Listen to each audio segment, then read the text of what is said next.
Hey, hello everybody. I decided to make this video for someone who may be considering designing a piston engine because I see a lot of design work going on that it could be better. Not that my stuff's perfect, but I thought you might find this information useful. Okay, let's start with I'm going to break this down into a category of what we have now versus what is needed. Okay, first thing is let's look at the four-stroke engine cycle. Now I'm going to say this before someone else does. Technically, all engines are four-stroke engines, even if they're two-stroke. It's just a matter of the circumstances that happen around each part of the combustion cycle. But I'm gonna just lay this out here. I am actually surprised that there are still four-stroke engines because by the 1920s we had better two-stroke engines. Like look at the Burke engine. That engine has so many revolutions in its lifetime. So why make that engine undergo more revolutions than it needs to make power? Four-stroke is just a waste of motion. Okay, moving on to the next thing. Hinged connecting rods. This is the Achilles heel of most engines because it's a weak link.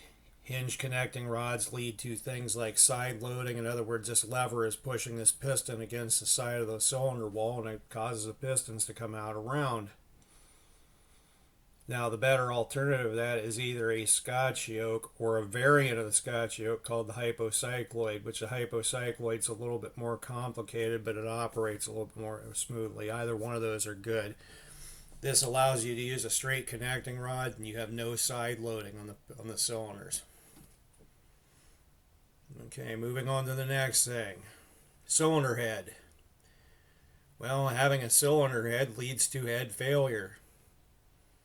Russell Burke and the makers of the Acades engine and the original Yonkers Jumo engine knew this. That's why they eliminated the head. If there's no head failure. Which leads us to the next thing. Detonation. Most engines have to run on a higher octane fuel to avoid detonation because the detonation will destroy the engine based on the defective design of the engine. If you look at a Burke engine or any other engine that has a Scotch yoke crank architecture, these designs exploit detonation. And when you have an engine design that can exploit detonation, you can use much lower octane fuel and you can get much higher compression ratios, like, I don't know, 30, 40, 50, 60 to 1, maybe even 100 to 1. And this allows you to use a lot broader range of fuels because let's face it, if your engine's compression ratio is that high, your engine's become a calorimeter. You put anything in a tube and apply enough pressure to it, it'll burst into flame. That leads us to the next thing, low compression versus high compression. We need to start looking at ways to get the compression ratios up. Because once your compression ratio is higher, you can exploit detonation and you can use a broader variety of fuel. Now, here's a pet peeve of mine. Poppet valves, also known as spring valves. This type of valve system consumes 25% of the engine's energy. It takes a lot of energy to compress those strings if you weren't aware of that. Like your old school mechanics, they know that. But the better alternative is a rotary valve, or maybe something like Ducati has with a desmodromic valve because they're not compressing valve springs. That's a big advantage that Ducati had at one time. Or let's talk about no valves at all. If they don't exist, they can't consume the engine's energy. And another thing you'd want to take a look at is the architecture of the bearings for the engine. Most engines have main bearings that are basically half circles. They lay under the crank and the crank rides on them. A better system would be like, once again, what you have in a Burke engine. Or maybe you can look at something like Kingsbury thrust bearing. These engines could be laid out on their side and use something like a Kingsbury thrust bearing. The less internal resistance you have, the longer the engine will last and the easier, more power it'll make.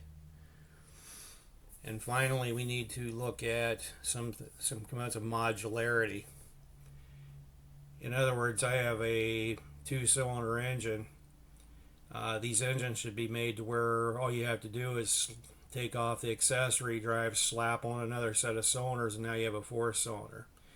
This would make production cheaper, make the engine easier to maintain and remove from the car, if need be. So anyway, that's a short list. Trying to keep the video palatable, short length. What are your thoughts? Are you thinking about designing an engine?